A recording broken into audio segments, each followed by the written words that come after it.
Hello मित्रों, कैसे हैं आप सब। नमस्कार। जय श्री राम, जय श्री राम, राधे राधे, जय श्री कृष्णा, राम राम साहब। आप देख रहे हैं दोस्तों एग्ज़ाम पार अब की बार यूट्यूब चैनल, और मैं हूं विनोद फौजदार, आपका स्वागत करता हूं इस चैनल पर। साथ ही आपसे निवेदन करता हूं कि आप अभी तक हमारे परिवार का हिस्सा नहीं बने हैं तो हमारे परिवार का एक हिस्सा बन जाइए, हमारे यूट्यूब परिवार का हिस्सा बने। इस लाल बटन जो दी रखी है वीडियो के नीचे सब्सक्राइब वाली, इस पर आप क्लिक करें, इसे सब्सक्राइब करें और बगल में दी हुई घंटी वाली बटन पर भी क्लिक करें, जिससे कि हमारी वीडियोज़ का नोटिफिकेशन आपको मिलता रहे। और हाँ, लाइक और सब्सक्राइब भी करें। आइए शुरू करते हैं, पहुँचते हैं अपने टॉपिक पर। नमस्कार मित्रों, आज हम माध्यमिक शिक्षा बोर्ड राजस्थान की क्लास 6वीं की किताब हमारा राजस्थान का 5वां अध्याय को पढ़ रहे हैं। इससे पहले हम 4 अध्याय पढ़ चुके हैं। अगर आपने वो 4 अध्याय अभी तक नहीं पढ़े हैं तो आप हमारी प्लेलिस्ट में जाकर, हमारी बनी हुई प्लेलिस्ट में जाके आप उन सबको पढ़ लीजिए। आइए पढ़ते हैं। इसमें कोई खास बात नहीं है वैसे, पर फिर भी पढ़ लेते हैं अपन इसको। पाठ 5, नाम है आज़ादी से पूर्व सरकार का स्वरूप। देश की आज़ादी से पूर्व सरकार का क्या स्वरूप हुआ करता था, उस स्वरूप के बारे में इसमें वर्णन है। रविवार का दिन था। दिशा अपनी माँ के साथ में गांव के पनघट पर गई, पानी भरने के लिए गई थी। पानी लेकर आते समय उसने पनघट के पास बने हुए पुराने किले पर कुछ लोगों को घूमते हुए और फोटो खींचते हुए देखा। यह देखकर उसने अपनी माँ से प्रश्न किया कि ये लोग कौन हैं और यहाँ क्या कर रहे हैं।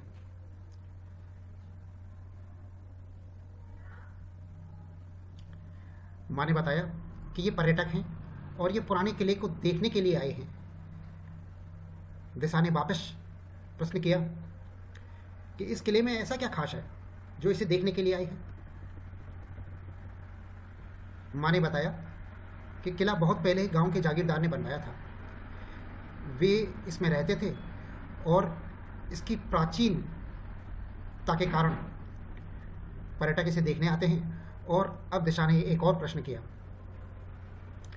कि ये जागीरदार कौन थे और अब कहाँ रहते हैं। माँ ने मुस्कुराते हुए कहा, पहले जागीरदार ही गांव के प्रशासक होते थे, इनके पास ही गांव की देखरेख की जिम्मेदारी होती थी। दिशा कुछ और प्रश्न पूछती, इससे पहले ही घर आ गया और उसके प्रश्नों का सिलसिला टूट गया। दिशा के मन ही मन में कि जागीरदार को लेकर प्रश्न घूम रहे थे। दूसरे दिन दिशा जब स्कूल में अपने अध्यापक से कक्षा में आते ही प्रश्न पूछ लिया कि जागीरदार कौन होते हैं। अध्यापक जी ने कहा, चलो आज आपको जागीरदार और जागीरदारी व्यवस्था के बारे में जानकारी देता हूँ। आज़ादी के पहले हमारा राजस्थान वर्तमान स्वरूप में नहीं था। मुख्यतः विभिन्न रियासतों में विभाजित था। ये रियासतें स्वतंत्र राज्य की तरह से शासन संचालित करती थी। रियासत के शासक अपने मंत्रियों और जागीरदारों की सहायता से शासन संचालित करते थे। शासक शक्ति का सर्वोच्च केंद्र राजा होता था, जिसे शासन का यह प्रकार राजशाही शासन कहलाता था। अब तक के पढ़े हुए में से पहला क्वेश्चन बनता है कि राजशाही शासन किसे कहते हैं। तो राजशाही शासन वो शासन है, शासक शक्ति का सर्वोच्च केंद्र होता है, राजा होता है, और राजा के बाद में उसका पुत्र होता है, उसके बाद में उसका बड़ा पुत्र होता है। तो ये प्रक्रिया जो है ये राजशाही शासन कहलाता था। ये पहला प्रश्न बनता है अब तक का। यस, राजशाही शासन का स्वरूप अगला टॉपिक है। तो राजस्थान के विभिन्न रियासतों का मतलब राज्यों से है। मैं सिसोदिया, राठौर, कछवाहा, चौहान आदि शासक राज्य करते थे। ये अलग अलग राज्यों के थे, किंतु शासन व्यवस्था लगभग उस समय पर समान थी। विभिन्न रियासतों के शासनों का संचालन के लिए केंद्रीय व्यवस्था के पदाधिकारी राजा, मंत्री, बख्शी, खजांची, परगना अधिकारी आदि उपस्थित होते थे। आइए एक एक करके सबके बारे में जानते हैं। राजा कौन होता था? राजा राज्य का संपूर्ण शक्ति का सर्वोच्च केंद्र होता था। सामान्यतः राजा अपनी सलाहकारों एवं मंत्री परिषद की सदस्यों की सहयोग से शासन करता था। नेक्स्ट है मंत्री। राजा अपने शासनकाल में सहायता हेतु मंत्रियों की नियुक्ति करते थे। प्रमुख मंत्री को दीवान कहा जाता था। राजा समय समय पर इनसे मंत्रणा करके राजकार्य की जटिल समस्याओं को सुलझाते थे। अगला क्वेश्चन है बख्शी। बख्शी किसे कहते हैं? ये बढ़िया क्वेश्चन है। बख्शी सेना का वेतन देने का कार्य एवं सेना के संबंधी अन्य कार्यों की जिम्मेदारी बख्शी की होती थी। एक तरह से आज का सेनापति। खजांची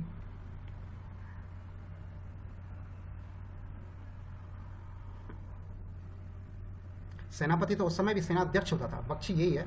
बख्शी केवल वेतन देने का कार्य और सेना से के संबंधी अन्य कार्य ही करता था। खजांची आमदनी और खर्च का हिसाब को संतुलित रखना, बचत को सुरक्षित कर राज्यकोष में वृद्धि करना खजांची का कार्य था। अगला है परगना अधिकारी। राज्य परगनों में विभक्त था तथा परगने में शांति व्यवस्था बनाए रखने का कार्य परगना अधिकारी का होता था। परगना अधिकारी का मतलब, परगना उस समय राज्य के जिलों, आज के जिलों के से तुलना की जा सकती है। पहले राज्य जो परगनों में विभक्त होता था, जैसे आज राज्य जिलों में विभक्त होता है, और परगना अधिकारी को जिलाधिकारी के समतुल्य मान सकते हैं। ग्राम उस समय की सबसे छोटी इकाई थी और ग्राम का प्रशासन ग्राम पंचायत के हाथों में हुआ करता था। आज भी ग्राम पंचायत के हाथों में ही है इसका जो प्रशासन का कार्य होता है। नेक्स्ट है जागीरदारी व्यवस्था। एक व्यवस्थित राज्य के लिए प्रशासनिक व्यवस्था अनिवार्य है। राजस्थान के मध्यकाल का संपूर्ण शासन राजा और जागीरदार व्यवस्था पर आधारित था।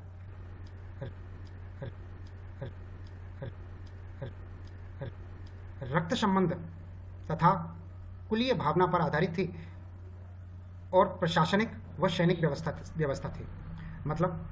मतलब ये कि जो जागीरदारी व्यवस्था थी, जागीरदारी व्यवस्था इस तरह से होती थी कि एक राजा के अगर 3 पुत्र हैं तो राजा का बड़ा पुत्र हमेशा राजा बनता था। बचे हुए 2 छोटे भाई होते थे, उनको जागीरदार बना दिया था किसी क्षेत्र विशेष का। हो सकता है उनको बना दिया जाए, किसी और को भी बनाया जा सकता था, किसी प्रमुख व्यक्ति को भी बनाया जा सकता था, लेकिन जागीरदार के बाद में उसका पुत्र ही अगला जागीरदार हुआ करता था। यानी कि पुश्तैनी व्यवस्था थी। पिता के बाप के बाद में बेटा, बेटे के बाद में उसका बेटा। इस तरह से ये व्यवस्थाएं चलती थी। और इनमें जो संबंध होता था आपस में, ये राजा और सेवक का, स्वामी और सेवक का संबंध नहीं होता था, बल्कि इनके जो संबंध होते थे वो संबंध सद्भावना का संबंध होता था, आपसी में भाईचारे का संबंध होता था इनमें, और प्रशासन और सैनिक व्यवस्था को संभालते थे। राजस्थान की जागीरदारी व्यवस्था का मूल तत्व था कि राजा की मृत्यु के बाद उसका बड़ा पुत्र राजा बनता था। अपने छोटे भाइयों को जीवन यापन के लिए भूमि आवंटित करता था। भाई बंधुओं को दी गई इस भूमि के स्वामी हो जाते थे। स्वामी या जागीरदार कहलाते थे। जागीरदार का कार्य उस जागीर की सुरक्षा करना, उसका शासन चलाना होता था। बाद में समय योग्यता के आधार पर भी जागीरदारी प्रथा को जागीरदारी दी जाने लगी, योग्यता के आधार पर। कक्षा में बच्चे रुचि से सुन रहे थे। शिखर ने शिक्षक से पूछ लिया कि ये व्यवस्था कब से लागू हुई, कब से प्रारंभ हुई, इसके बारे में भी बता दें। अध्यापक जी ने कहा कि आपको इसके बारे में और इसके स्वरूप के बारे में बताता हूं। अगला है टॉपिक जागीरदारी व्यवस्था का स्वरूप। तो जागीरदारी व्यवस्था प्रारंभ कब हुआ था, इस संबंध में अब तक कोई निश्चित तौर पे मत नहीं मिला है, निश्चित तौर पे कोई तर्क नहीं है इस तरह का। राजस्थान में इसके विकसित और स्पष्ट स्वरूप को राजपूत शासक का शासन काल से प्रारंभ हो गया था। यानी कि राजपूतों के शासन से ये स्पष्ट तौर पर शासन स्टार्ट हो गया था। विकसित तौर पर राजस्थान का भूभाग राजपूतों के विभिन्न शासकों ने अपने राज्य को व्यवस्थित स्थापित करने के लिए और उनकी रियासतों को कहा जाने लगा था।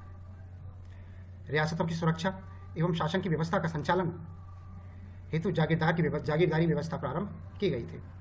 नेक्स्ट टॉपिक है जागीरदारी व्यवस्था का स्वरूप।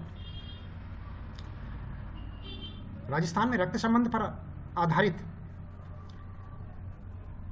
सगोत्रीय कुलीय व्यवस्था थी। राजा का महत्व प्रशासकीय पदों पर जागीरदारों की नियुक्ति करता था। राजा और जागीरदार का संबंध स्वामी और सेवक का नहीं होता था, बल्कि भाईचारे एवं सौहार्द पर आधारित होता था, जो मैंने अभी बताया था थोड़ी देर पहले आपको। मध्यकालीन जागीरदारी व्यवस्था के स्वरूप में परिवर्तन।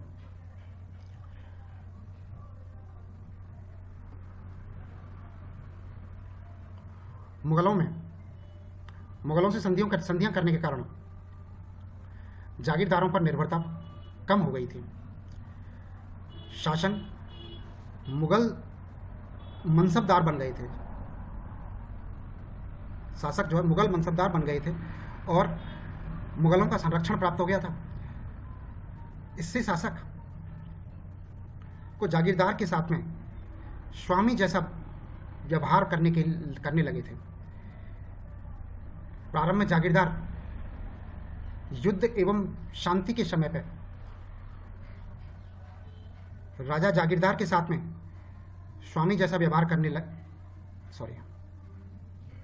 के साथ में अपनी सेवाएं देते रहते थे। लेकिन मध्यकाल में सेवाओं के साथ साथ कर व्यवस्था भी निर्धारित कर दी गई थी, जिसका उल्लेख जागीरदारी पट्टे में किया जाता था। मुगल शासन प्रणाली में कुछ व्यवस्थाओं का प्रभाव राजस्थान पर भी पड़ा था। रियासतों ने अपने प्रशासकों को परगने और ग्रामों में विभक्त किया था। इसमें अभी एक शब्द का उल्लेख आया है, वो है जागीरदारी पट्टे। एक्चुअली ये जागीरदारी पट्टे क्या होते हैं? जागीरदारी पट्टे वो होते हैं, एक पत्र होता है, एक लेटर होता है, जिसमें किसी को भी जागीरदार बनाने के लिए दिया जाता है। एक तरह से अपॉइंटमेंट लेटर होता है जागीरदार का, वो जागीरदारी पट्टा कहलाता था कि आपको फलाने जगह का, उस एरिया का जागीरदार बनाया जाता है। ऐसा शासक द्वारा दिया जाता था, तो उसे जागीरदारी पट्टा कहते थे। नेक्स्ट है अंग्रेजों के शासन में।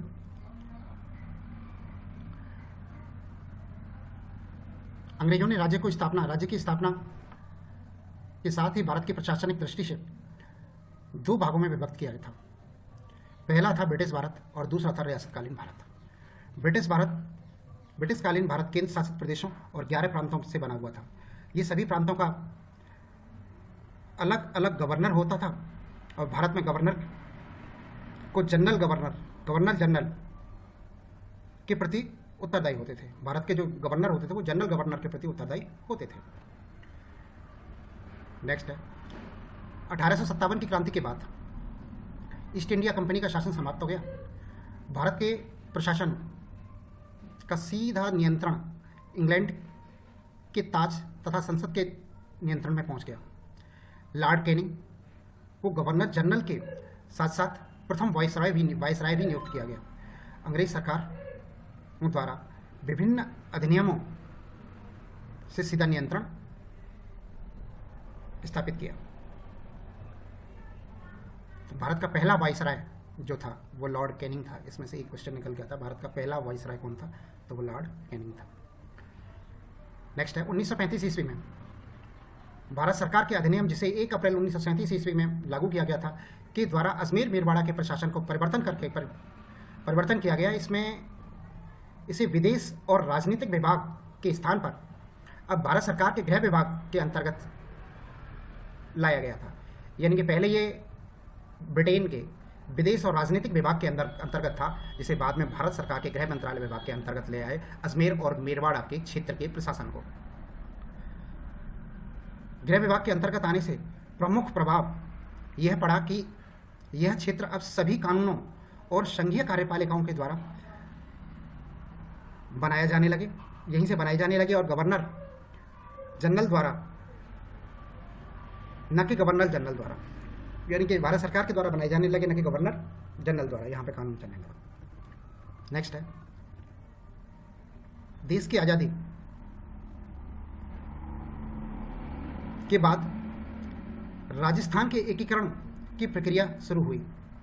राजस्थान के प्रथम विधानसभा चुनाव 1952 में हुए। बहुत अच्छा क्वेश्चन है। भारत के राजस्थान के प्रथम विधानसभा चुनाव 1952 में हुए और टीकाराम पालीवाल प्रथम निर्वाचित मुख्यमंत्री थे। चुनाव जीतकर मुख्यमंत्री बनने वाले व्यक्ति टीकाराम पालीवाल थे, जो कि राजस्थान में बने थे। चलो आगे चलते हैं। शब्दार्थ हैं।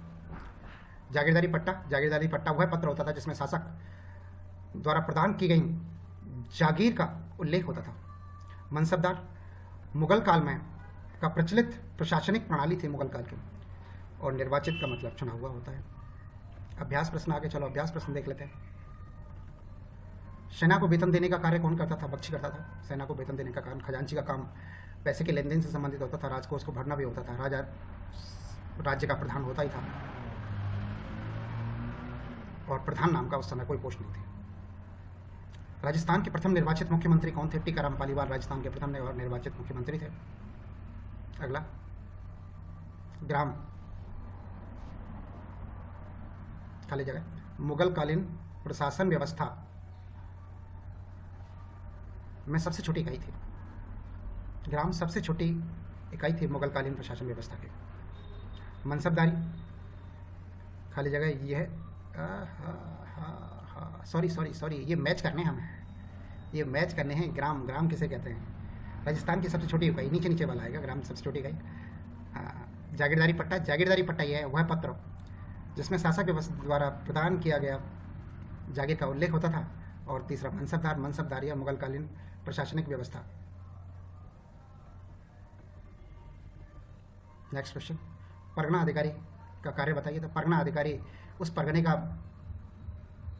नियंत्रक होता था और समस्त व्यवस्थाओं को संचालित करता था। शासन व्यवस्थाओं को, शासन, सुरक्षा और शांति व्यवस्थाओं को संचालित करता था अपने परगने को। राजस्थान की रियासत कौन कौन सी थी? इसके अनुसार राजस्थान में बहुत सारी रियासत रही थी, लेकिन इस पाठ के अनुसार जो राजस्थान में प्रमुख शासक रहे थे वो राठौर वंश था, कछवाहा वंश था और राजपूत वंश था, सिसोदिया वंश था। ये इस पाठ के अनुसार शासक थे।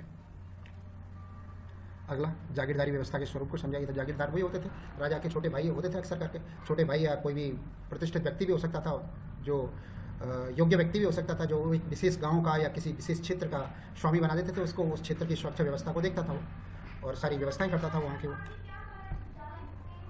तो ये हमारा आज का पाठ हुआ। और एक क्वेश्चन और है क्या, ब्रिटिश प्रशासनिक व्यवस्था में होने वाले परिवर्तन को बताइए। तो ब्रिटिश प्रशासनिक व्यवस्था में जो परिवर्तन हुआ था वो एक मेन परिवर्तन वो था कि अजमेर बेरवाड़ा के क्षेत्र को 1 अप्रैल 1935 के अधिनियम द्वारा, जो कि 1 अप्रैल 1937 से लागू हुआ था, इसको ब्रिटिश सरकार के अंतर्गत जो राजनीतिक विभाग था उससे बदल के भारत सरकार के गृह विभाग के अंतर्गत ट्रांसफर कर दिया गया था। ये परिवर्तन हुआ है। इसी के साथ ये पाठ समाप्त होता है। धन्यवाद आप सबके लिए। देखने के लिए आपका बहुत बहुत धन्यवाद। और हाँ, आपने हमारा अगर आप चैनल अभी तक लाइक नहीं किया हो, हाँ, सब्सक्राइब नहीं किया हो, तो हमारे इस चैनल को एग्ज़ाम पार अब की बार हमारे चैनल को आप सब्सक्राइब कर लीजिए, परिवार का हिस्सा बन जाइए और घंटे वाले बटन को भी दबाएं, लाइक और शेयर भी करें। दोस्तों, वीडियो देखने के लिए आपका बहुत बहुत धन्यवाद। Thank you.